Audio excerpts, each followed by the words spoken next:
When Mia and I reached our third anniversary, everything felt like it was finally settling into place. We weren't in a hurry to start a family. We were savoring our time together. Weekend road trips, spontaneous movie nights, just doing whatever we felt like. That kind of freedom was our rhythm. Mia was always lively, quick-witted, and had just enough mischief to make life never boring. One thing about her always stood out to me, though. She couldn't lie to save herself. The moment she tried, her eyes would flit away, hands twitching like they wanted to escape. I noticed it early on while we were still dating. It wasn't a problem really, even kind of charming, like I had my own truth detector. That spring, she started bringing up vacations more often. She talked about how work was exhausting, how she needed a proper break. Sun, sand, cocktails, the whole escape dream. I wasn't really into it. I had a huge project at work, and taking 2 weeks off simply wasn't possible. Plus, I'd never been a beach person. Give me a quiet mountain cabin or a bustling city any day. But one night over dinner, she put her fork down and said casually, "Maybe I should just go without you this time."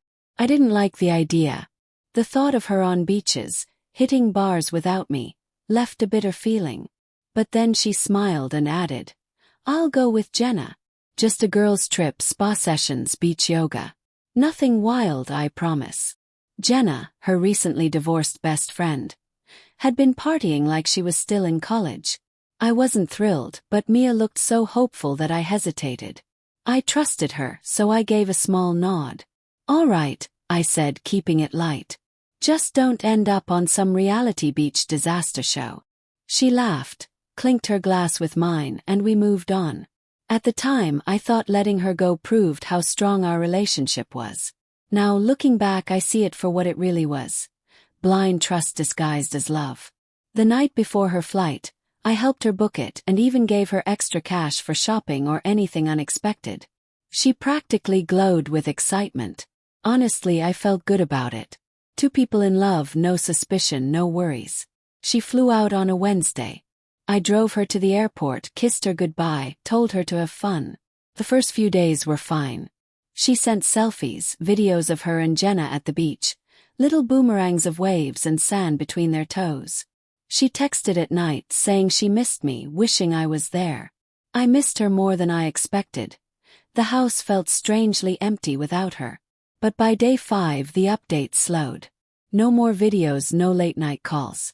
I figured she was just caught up or had bad reception.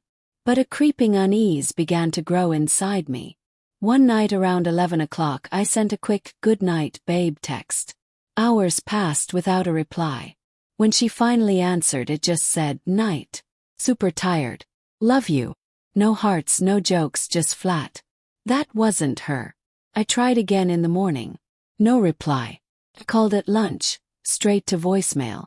I told myself I was imagining things. Jenna probably had her running around non-stop. Maybe they were on a boat tour or a hike with no signal. But lying there that night, I couldn't shake the tight knot forming in my chest. 2 days later, she sent a blurry photo of a market captioned, "Been busy. We'll catch up later. No miss you. No love you," just that. I stared at the screen, suspicion tightening around my chest. That message should have been a warning. Instead, I pushed my doubts aside and waited. She'd be home soon. Then I'd know if I was just imagining things. She landed Sunday evening. I waited at baggage claim, scanning the crowd. Relief washed over me when I saw her, but also something else, like I was bracing for a version of her I didn't know. She looked radiant, tanned, almost too perfect. She wrapped her arms around me. "I missed you so much," she said, hugging me tight.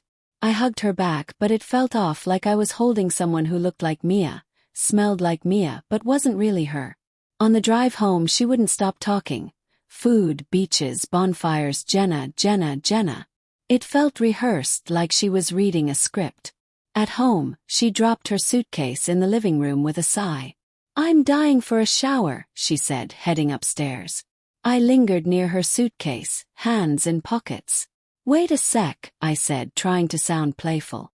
"You didn't come back empty-handed, did you?" She laughed too quickly. "Of course not." She knelt, rummaging through her clothes. Something caught my eye. Lingerie, bright and expensive, definitely not her style. I didn't say anything, just watched.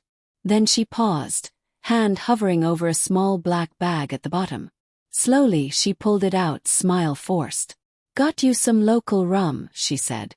"Supposed to be amazing." I peeked inside.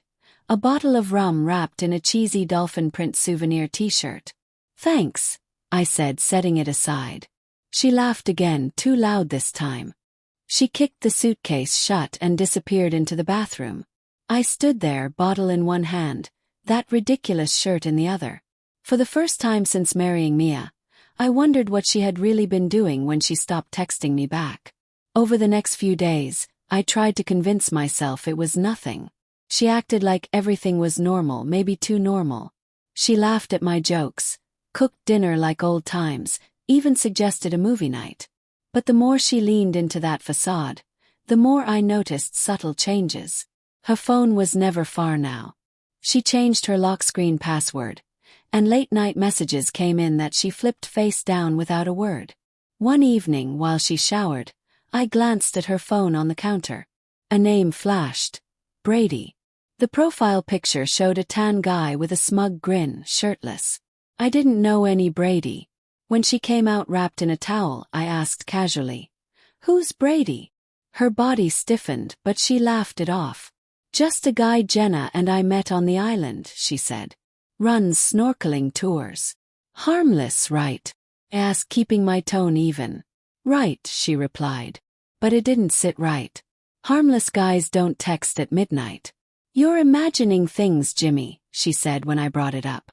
She kissed my cheek too quickly and vanished into the bedroom. That night, I lay awake staring at the ceiling, heavy unease pressing on my chest. The next day, while she was out grocery shopping, I pulled up the resort's Instagram page. I scrolled through photos and videos of beach parties, laughing tourists, staff joking around. Then I saw it, a video from a bonfire night. There was Mia, right in the middle, dancing and laughing with a drink in her hand. Brady had his arm over her shoulder, faces inches apart, almost kissing. This wasn't just a vacation. Mia had lived another life while I stayed home. That night after dinner, she curled up on the couch, scrolling her phone, pretending not to notice me watching. I slammed my beer down harder than intended. "We need to talk," I said. She looked up, playing it cool. "About what?" "Brady," I said. Her smile faltered.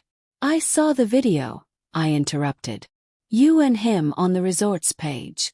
You look like a couple." Her face went pale. "You're overreacting," she said, trying to stay calm. "It was just dancing." I leaned in, my voice colder than I wanted. "You were seconds from kissing him." Silence fell. I waited for honesty, for even a flicker of guilt. Instead, she crossed her arms. "You're paranoid. You're blowing this out of proportion." And that was it.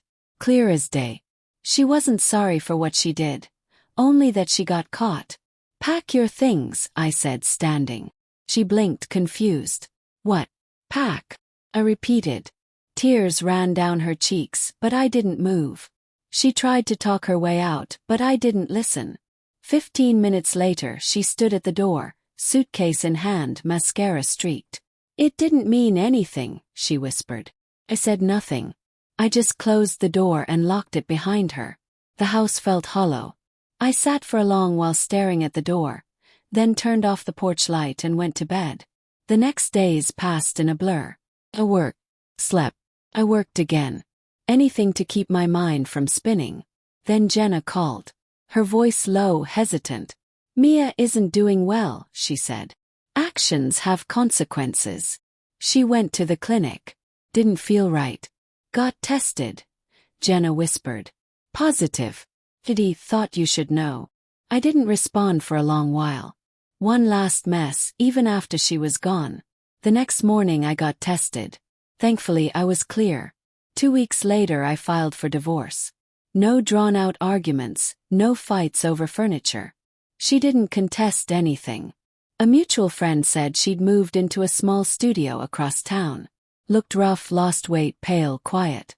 The same friend said Mia told people it was just a stupid fling, a mistake. Mistakes cost you. Sometimes everything. Funny thing, when someone burns your life down, it doesn't leave you ruined forever. Once the ashes settle, there's room to start fresh. 6 months after she left, the house finally felt mine. I repainted, replaced the old mattress. New bed sheets, a new start. I even took a real trip. Not an escape, but something for me, mountains this time. Cold air, white skies, no one pretending things were okay. Days hiking, nights in silence, no buzzing phone, no hidden lies. Standing on a ridge, overlooking a vast valley, I realized something. I wasn't angry anymore. I was free.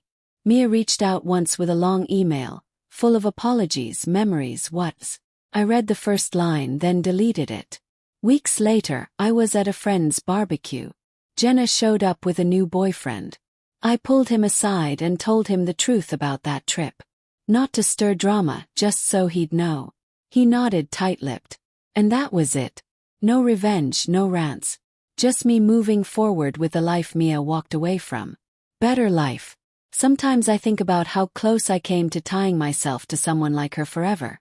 Feel lucky in a strange way. She showed me who she really was. Before kids, before anniversaries, before shared debts. Better to bury the marriage than yourself. I sleep better now, and next time I fall in love, it'll be with someone who doesn't look away when it matters.